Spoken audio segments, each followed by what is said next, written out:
There we go. Let's do another one. Now we're going to see a slight change in some of these. We have the same boundaries, but now we're rotating in a different direction. So it's going to change how we set things up. Let's go ahead and start with our picture and then work our way from there. So we have the same function, y equals 2x. It kind of looks like this again. Goes down to x equals 3 and up to y equals 6 here. That's going to be useful information. That's 3. We have a 0. This goes up to 6. We figured that from earlier things. But now we're rotating around this direction, which means that we're traveling in the y direction. So we're going to have dy here, and this is going to be y equals and y equals for my boundaries. And I still have the pi. Let's go ahead and ask our questions. Well, if we know that here's our bounded region, we're going to ask ourselves, are we attached? And in fact, we're not, because we have this orange area in the middle here. This is empty space. So that means that we're going to have some type of radius that's big and another radius that's small. So we have a small radius on the inside and a big radius on the outside. So let's start with we have big radius squared minus the little radius squared. Let's figure out what those are. Oh, we also have our boundaries change a little bit too. We're going from 0 to 6 since we're going in the y direction, from 0 to 6.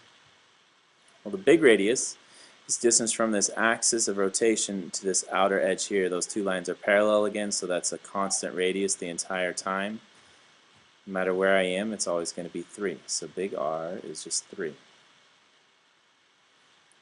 Then when I look at little r, it's this distance in between, and there's different ways to calculate that, and since we're squaring it, doesn't really matter which order we go back and forth because it's still going to be positive. If that confused you, then just ignore what I said. But the idea is it's this the positive edge to the middle, which is going to be something different, because if we're looking at these two pieces here, it needs to be in terms of y, because everything right now is in terms of y. My boundaries, my direction of movement, that means x equals a function of y. Well, if I have y equals 2x, I got to change that to x equals something with y. If I divide both sides by 2, then I get x equals y divided by 2. So this line right here is really y divided by 2. So to figure out that distance of the brown line, the little radius is equal to the outer edge y over 2 minus the axis of rotation, which is really just 0. That would simplify to just y over 2.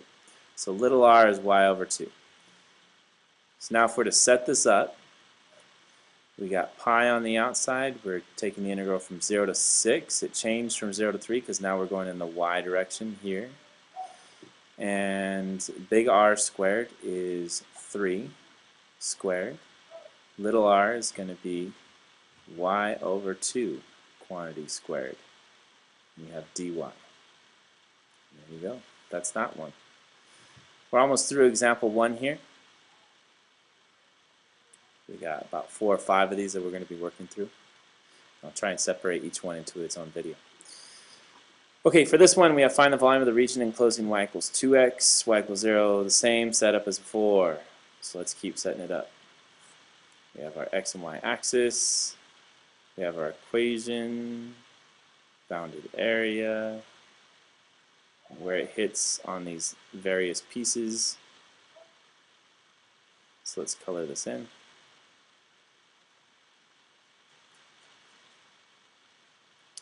Now what I want to focus on is where am I rotating. Notice that I'm rotating around the line x equals 3. That means right here. So when I'm asking the question, is it attached? In this case, it actually is. Yes. Therefore, all I need is the volume equals pi times big R squared. Second question, is it dy or dx? Well, if I'm rotating horizontally, then that means that my direction of travel is perpendicular to that, so it's going to be dy.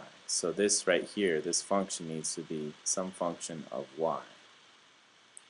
And these are in terms of y as well. Well, those boundaries we already solved for, that goes from 0 to 6. Here's x equals 3, so we're going from y equals 0 to y equals 6.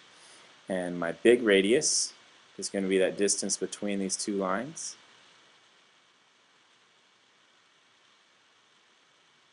Which is really just the more positive number minus the number smaller than it.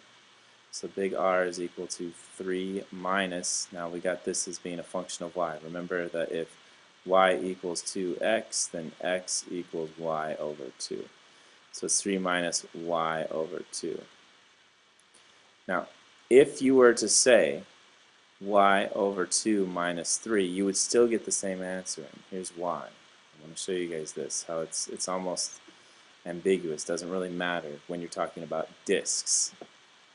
Because when I'm trying to find a distance here, that represents a radius. But when I take this value of it in the integral, I'm going to wind up squaring it. And negative 2 squared is the same thing as 2 squared, just like any negative a squared is equal to a squared, or negative r squared is equal to r squared. So it doesn't matter if it was negative or positive, which order we subtracted in. So in this case, it's going to balance itself out.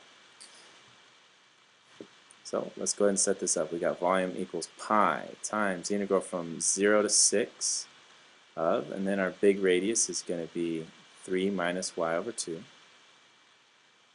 quantity squared. And then our little radius we don't have because it's attached to that axis of rotation. There's no empty space in the middle. This is dy. Let's keep moving and wrap up example 1 here. So we're doing the same thing, but now we're rotating around the line x equals 4. So we still have x and y axis. We have this equation. It goes out to 3, up to 6. But now we're going to be rotating around that line.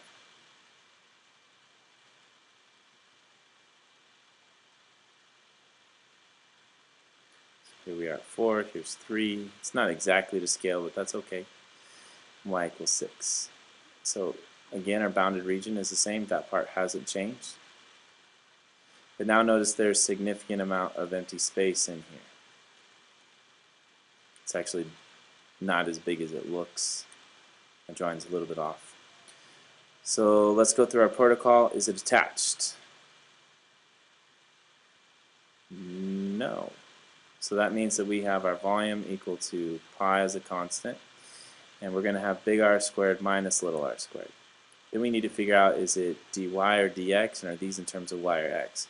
Well, for rotating horizontally, that means we're traveling in a perpendicular into the vertical direction. So this is again going from y equals 0 to y equals 6, and this is dy, which means that these are each functions of y. X equals some function of y. Or x equals just a constant, could be a function of y as well. So let's look at those two things. The first thing is going to be the first function, big R squared,